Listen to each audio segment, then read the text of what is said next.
సమాజం హిందూ సమాజం ఆలోచించాలి. మేము చెప్పిన విజ్ఞప్తులను మీరు విస్మరించారు కనుకనే ఇవాళ తెలంగాణ రాష్ట్రంలో గోవధ యథేచ్ఛగా జరుగుతున్నది. ఇష్టపడదామని చెప్పండి. ఇలా మా కార్యకర్త ఇలా చావు బతుకు మధ్య కొట్లాడుతుంది కదా. బతుకుతాడా చస్తాడా తెలియదు. ఆయనే పేద కుటుంబం, గుడిసెలుంటాడు. ఆయనే తిండికి లేదాయనకు. అలా భార్య పిల్లలకు వాళ్ళ అమ్మాయిలు బట్టలు లేవు, కాళ్లకు చెప్పులు లేవు, చిరిగిన బట్టలు వేసుకొని తిరుగుతున్నారు. ఈయనట 5 లక్షలు అడిగిండట. ప్రశాంత్ సింగ్ అనే వ్యక్తి ఇవాళ గోరక్షకుడు కాదు, అనేక సంవత్సరాలుగా బజరంగ దళ కార్యకర్తగా గోరక్ష చేస్తున్నాడు. ఎన్ని లక్షలు సంపాదించాడు మరి ప్రశాంత్ సింగ్? ఎన్ని బిల్డింగ్లు అనుకున్నాడు? ఎన్ని బట్టలు కొనుక్కున్నాడు?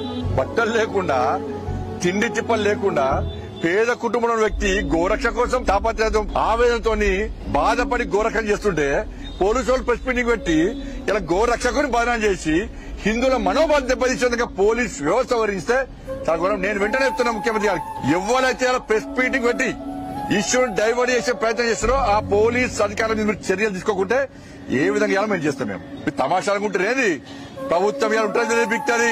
ఈ ప్రభుత్వాలకు భయపడేటువంటి వ్యక్తులం కాదు మేము. జుబ్లీస్ ఎన్నికలు ఉన్నాయని చెప్పి హిందువులందరూ ఓటు బ్యాంక్ మారుతారని చెప్పి ఒక వర్గం ఓట్ల కోసం మీరు హిందూ సమాజాన్ని హేళించే ప్రయత్నం చేస్తారా?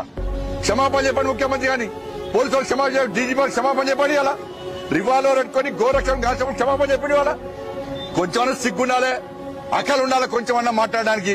పోలీసులను ఒత్తిడి తీసుకొచ్చి ప్రెస్ మీటింగ్ పెట్టి బదనాం చేస్తారా మీరు? కాబట్టి మళ్ళీ నేను హెచ్చరిస్తున్న ప్రభుత్వాన్ని, తప్పుడు ప్రచారం బంద్ చేయండి. మీరు ప్రభుత్వం వెంటనే పోలీసు వాళ్ళు వాళ్ళ వ్యాఖ్యలను వెనక తీసుకోవాలి. మీరు క్రియేట్ చేసి వాళ్ళతో స్టేట్మెంట్ ఇప్పిస్తే హిందూ సమాజం నమ్మదు. దాని మీద వెంటనే పోలీసు అధికారుల మీద చర్యలు తీసుకోవాలని చెప్పి మన భారతీయ జనతా పార్టీ డిమాండ్ చేస్తా ఉన్నది.